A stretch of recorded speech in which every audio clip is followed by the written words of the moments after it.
English. Yau in Allah da zamu yi magana ne akan present simple. Wato magana ne wanda yake ake yi akan ɗabi'a ko kuma al'ada da kuma wani hujja. In kana da wani hujja kan wani abu wanda ba zai yanke ba, yana tsaya waje ɗaya, to ana magana kan shi. Shi na turanci ake ce masa habit ko kuma fact. So zamu yi magana kan waɗannan abu. Abu na farko wanda mutum ya kamata ya duba idan zai magana kan wato present simple. Wato yana magana present simple yana magana kan ɗabi'a ne ko kuma ce halayyar mutum wanda ya saba yau da gobe, ko kuma fact wato abin da baya canzawa kuma gaskiya ne.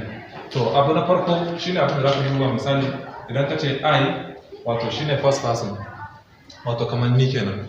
To za mu yi amfani da waɗannan wato verbs ɗin, wayannan abu guda uku da su za mu yi amfani da su. Na farko akwai eat kamar cin abinci, akwai read kamar wato karatu, akwai kuma go wato kamar tafiya. So muna da abubuwa guda uku kamar haka, to da su za mu yi amfani wajen gina waɗannan kalmomi. So na farko ka sani idan ka ce eat, idan ya riga ya wuce za ka ce ate. In kuma akwai wani kalar na farko kuma wato na ukunsa shi ne ake ce masa eating. Sannan akwai na biyu read, idan ya wuce ana cewa read, amma spelling nasu duk ɗaya ne. Spelling ɗin da wannan duk ɗaya ne, amma wajen furtawa ne za ka ce read. Idan kana magana ma za ka ce I read the book, so za ka amfani da read. Wannan past participle na shi ɗin ma shi ma read ake cewa. Go wato a yanzu kenan present, went abin da ya riga wuce, sai kuma gone wato rukunin shi na ƙarshe. So waɗannan abubuwan za mu duba wajen gina waɗannan kalmomi, wajen faɗan ɗabi'an mutum ko kuma al'adar mutum ko kuma wani hujja haka. Shi ne ake cewa habit and the fact. So za mu magana kan waɗannan abubuwa guda uku. Wannan I kenan wato ni, za mu yi amfani da na farko wato shine it. Za mu yi amfani da wannan it ɗin. To ka sani a rukuni na farko akwai the present, akwai kuma na biyun shi babu number 2 na shi wato shine past tense na shi na biyu, sannan kuma na rukuni na uku shine past participle. To abin da ake ɗauka wajen yin present simple shine wato present ɗin ake ɗauka. Wato it da read da go, wannan su uku na ake ɗauka. To idan za ka ce ina tafiya makaranta kullum, ko kuma ina tafiya kasuwa duk sati, ko ina zuwa wani ƙasa duk sati ko duk wata ko duk shekara, to wato kana faɗan ɗabi'anka kenan. So shine habit ɗin kenan. So za mu yi magana kan wato al'adanka, abin da ka saba kana yi. So in na ce I, zan ce go to school. I go to school maybe every day. Wannan army every. I go to school every day. Nakan tafi makaranta wato ko da yaushe, ko da rana, wato wannan al'ada ne na saba. I go to school every day. Idan in ka kaɗai ne haka za ka yi amfani da shi. In ka ga dama kuma ku biyu ne za ka ƙara cewa we, wato mukan tafi makaranta kullum, wato we go to school every day. Mukan tafi makaranta kowane rana. In kuma waɗansu mutane ne kamar su uku ko su huɗu ko su biyar, za ku ce they, wato sukan tafi. They go to school every day. Sukan tafi makaranta kowane rana. Idan ma ya zama to you ne, mutum shi kaɗai ne, za ka ƙara cewa you go to school every day. Kakan tafi makaranta kowane rana. So waɗannan abubuwa guda uku da na shimfiɗa muku a nan su ake amfani da su wajen faɗan wato ɗabi'a.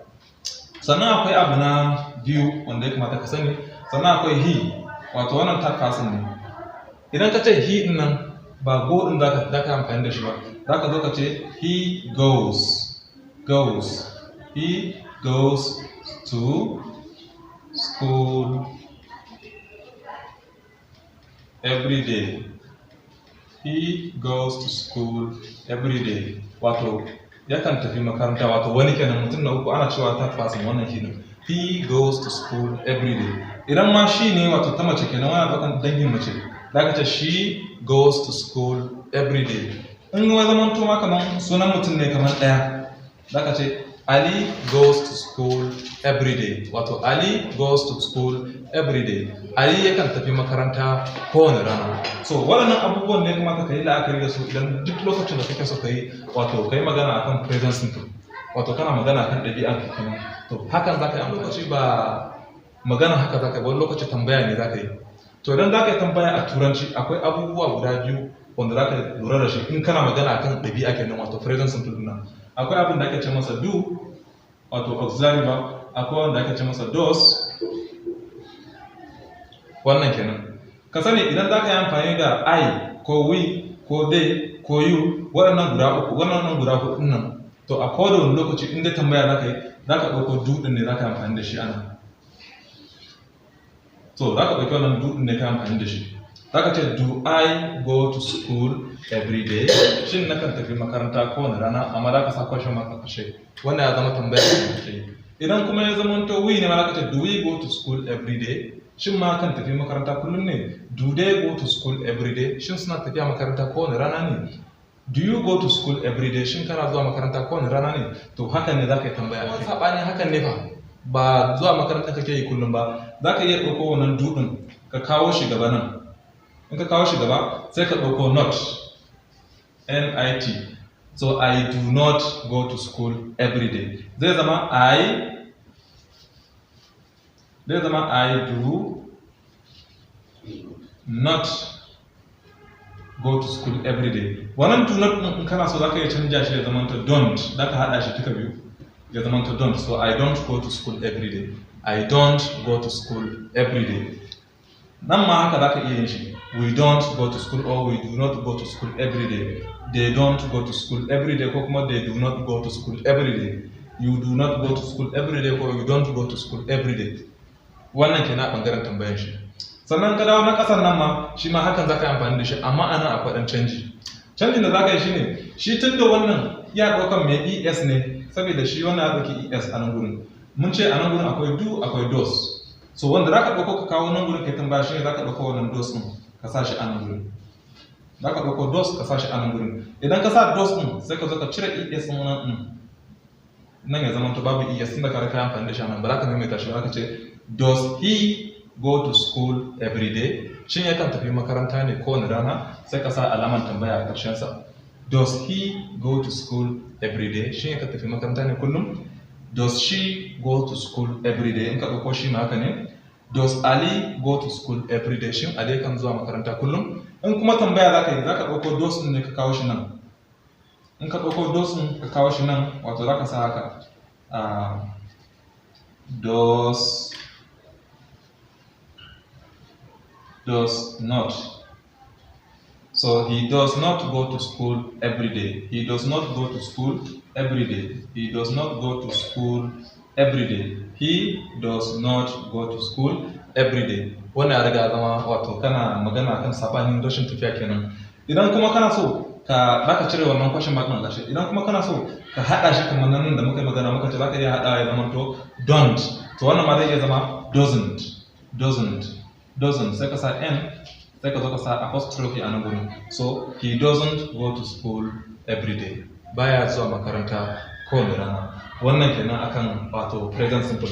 Idan kana so zaka iya hadawa da waɗannan gabaki daya. Zaka iya ɗauko read din nan. Zaka ce I read the Quran every day. I read the Quran every day. Kai amfani da shi. I read the Quran every day. Wato ka ɗauki read kenan.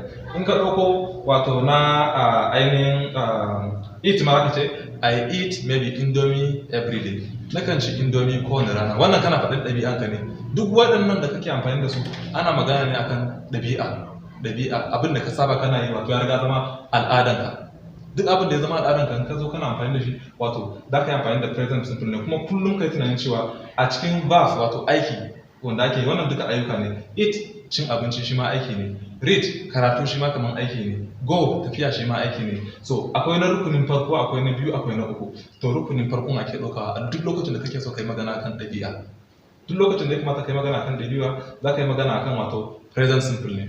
So wannan shine karshen darasin mu ne akan present simple, kuma insha Allah next za mu yi magana akan present continuous, wato abin da yake tafiya a yanzu za mu yi magana akan shi insha Allah. So assalamu alaikum jama'a, wannan shine karshen shirin nan mu na yau, kuma insha Allah kuma yadda na faɗa next za mu yi magana akan wato present